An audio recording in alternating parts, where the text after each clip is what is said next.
जे जे इच्छा करू कल्पतरू ते ते पूर्विता. एक व्यक्ती उन्हाळ्याच्या काळामध्ये सर्पानी गोळा करून येताना त्या कल्पवृक्षाच्या झाडाखाली बसला महाराज. तो म्हणाला वा वा किती गारगार हवा आहे. या ठिकाणी जर थंड पाणी राहिले असते प्यायला तर बरं झाले असते.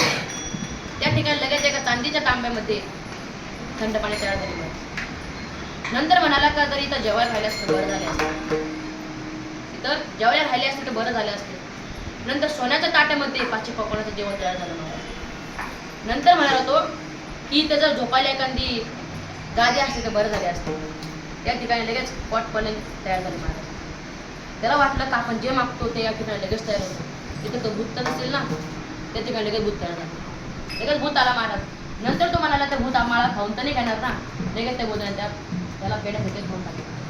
सांगायचे तात्पर्य काय मागवे हे तरी कळायला पाहिजे. जर त्याने भगवंताची भेट मागितली असती त्या ठिकाणी भगवंताने त्याचा उद्धार केला असता महाराज.